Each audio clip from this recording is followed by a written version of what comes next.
하나님의 은혜가 이 시간 우리 모두에게 함께하게 되시기를 간절히 바랍니다. 느헤미야 2장 1절 말씀입니다. 아닥사스다 왕 20년 니산월에 왕의 앞에 술이 있기로 내가 들어 왕에게 드렸는데 이전에는 내가 왕의 앞에서 수색이 없었더니. 과거 역사를 돌아보면 왕은 곧 법이요 하늘이라고 여기던 때가 있었습니다.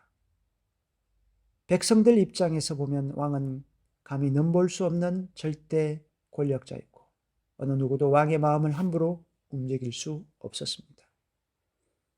오늘 성경 본문에는 왕의 마음을 움직인 한 사람, 느헤미야가 등장합니다. 느헤미야는 아닥사스다 왕의 마음을 움직이게 했습니다. 그런데 느헤미야가 아닥사스다 왕의 마음을 움직이게 한 것은 무엇 때문이었을까요? 일반적으로 신하가 왕의 마음을 움직이게 한 것과 성경 본문에 등장하는 느헤미야가 아닥사스다 왕의 마음을 움직이게 한 것은 차원이 다릅니다. 어떻게 해서 느헤미야가 왕의 마음을 움직이게 했을까요? 더 나아가 우리가 살아가면서 어떻게 해야 사람의 마음을 움직이게 할 수 있을까요?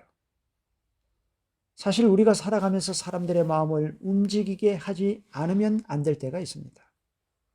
가정에서는 말썽 부리는 자녀의 마음이나 서로 갈등하고 있는 아내나 남편이나 부모님의 마음을 움직이게 해야 할 때가 있습니다.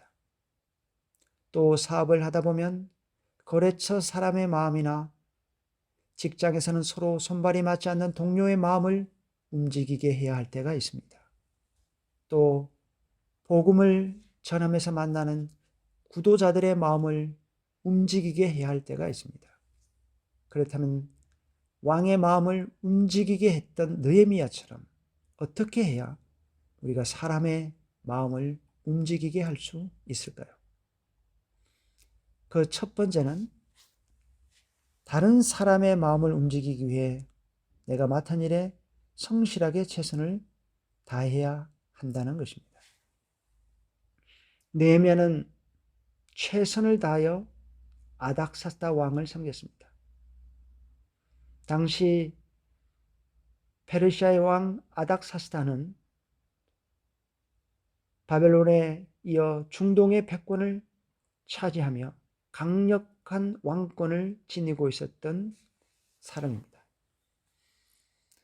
느헤미야는 바벨론으로 끌려온 이스라엘 포로민의 후손으로 바벨론 제국에 이어 등장한 페르시아 제국의 술관원이란 높은 지위에 올랐습니다. 왕의 옆에서 보좌하며 나라의 크고 작은 일들을 함께 논하며 섬기는 중요한 직책을 맡은 사람입니다. 그런데 포로로 잡혀온 후손 이민자인 느헤미야가 술관원의 자리에 올랐다는 것은 참으로 대단한 일이죠. 술관원이 되어 궁중에 있던 어느 날 그의 형제 하나니가 조국에 처참한 소식을 전해줍니다. 느헤미야는 고국이 위기에 처했고 동포들이 큰 어려움에 있다는 소식을 듣고 금식하며 하나님께 기도했습니다. 하지만 그의 마음에는 근심이 끊이지 않았습니다. 마음이 얼굴로 표현된다는 것처럼 그의 얼굴은 근심으로 가득 찼습니다. 느헤미야 2장 2절입니다. 왕이 내게 이르시되 네가 병이 없거늘 어찌하여 얼굴에 수심이 있느냐? 이는 필연 너의 마음에 근심이 있음이로다 하더라. 그때 내가 크게 두려워하여. 당시 어느 누구를 막론하고 왕 앞에서는 자기의 감정을 노출시켜서는 안 됩니다. 왕 앞에서 신하들은 항상 밝은 표정을 지어야만 했는데 그 이유는 밝은 얼굴로 왕을 대하는 그 자체가 왕의 권위를 인정하며 높인다는 표시였기 때문입니다. 그래서 신하들은 왕의 심기를 건드리지 않기 위해서 왕 앞에서는 언제나 밝은 얼굴을 해야 했습니다. 요즘도 마찬가지일 것입니다. 여러분도 굳은 얼굴, 인상 쓰는 얼굴을 좋아하진 않을 것입니다. 대부분의 사람들은 인상을 팍팍 쓰는 얼굴보다 웃는 얼굴을 좋아합니다.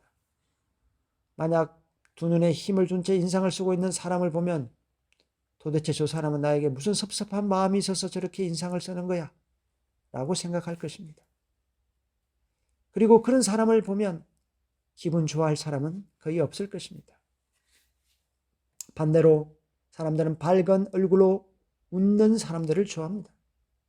누구든지 왕 앞에서는 슬픈 표정을 지어서는 안 됩니다. 더구나 왕후가 참석한 파티에서 술관원이 슬픈 얼굴로 술 시중을 든다는 것은 상상할 수 없는 일이었습니다. 그런데 느헤미야는 근심 어린 얼굴을 하고 왕의 술 시중을 들었습니다. 이것은 죽기를 자처하는 것이나 다름없었습니다. 당시 상황에서 느헤미야의 행동은 반드시 형벌을 받아 마땅한 행동이었습니다. 아니나 다를까 아닥사스다 왕이 그에게 묻습니다. 어찌하여 얼굴에 수심이 있느냐? 이는 필연 너의 마음에 근심이 있기 때문이다. 2절 후반부에 보면 느헤미야는 그때 크게 두려워했다고 했습니다. 자신의 근심 어린 얼굴을 통해서 왕의 마음에 불편을 끼쳤다면 그것은 참으로 두려운 결과로 나타날 수 있는 일이었습니다. 그런데 왕은 분노하지 않았습니다. 그렇다고 근심하고 있는 느헤미야를 당장 끌어내라고 신하들에게 명하지도 않았습니다. 오히려 무엇 때문에 근심하고 있느냐고 안타까운 마음으로 그에게 물어보았습니다. 아닥사스다 왕의 호의는 또한 더 이어집니다. 2장 4절을 보면 왕이 내게 이르시되 그러면 내가 무엇을 원하느냐 하시기로 내가 곧 하늘의 하나님께 묵도하고 너는 지금 무엇을 원하고 있느냐?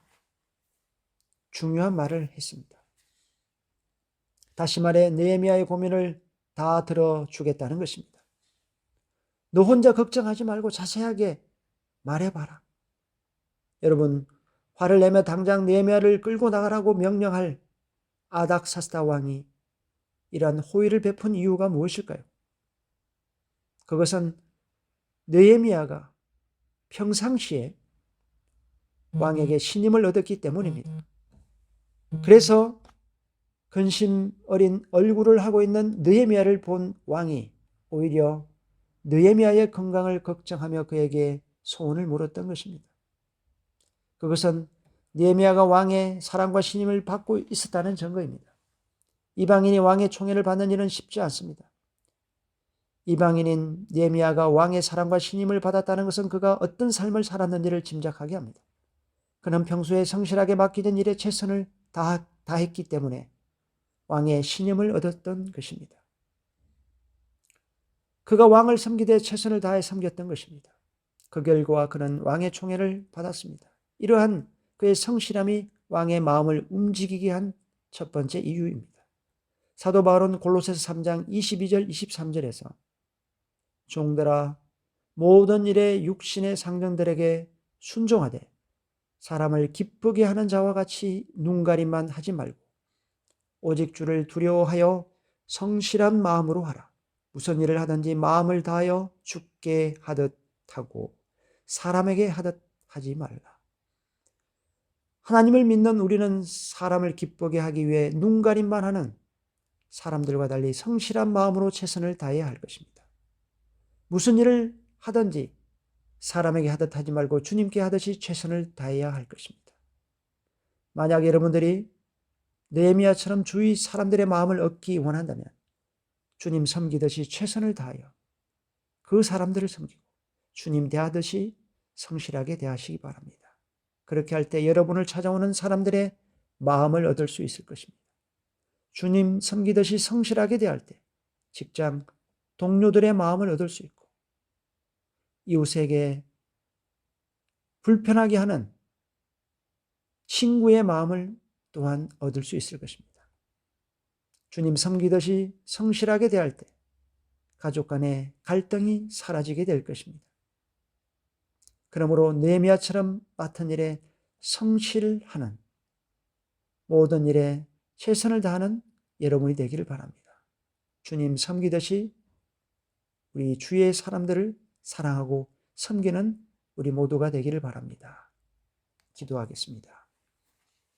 아버지 하나님, 이 시간 우리는 하나님의 은혜로 새로운 소망을 꿈꾸며 살아가는 힘을 얻고자 주님 앞에 무릎 꿇었습니다. 우리의 부족함을 아오니 하나님의 무한한 은혜와 능력으로 우리의 심령을 채우고 넘치게 해 주시옵소서. 하나님의 뜻 안에서, 하나님의 도움 안에서 온전히 살아갈 수 있도록 도와주시옵소서. 느헤미야처럼 모든 사람들에게 인정받고 사랑받는 사람이 될 수 있도록 매사에 항상 최선을 다하고 성실하게 주님의 마음으로 일하고 사람을 섬길 수 있는 사람이 되도록 도와주시옵소서. 그리하여 사람의 마음을 움직이고 사람의 마음에 진정한 그리스도의 사랑을 심어줄 수 있는 우리 모든 주님의 자녀가 되도록 도와주시옵소서. 예수님의 이름으로 기도드립니다. 아멘.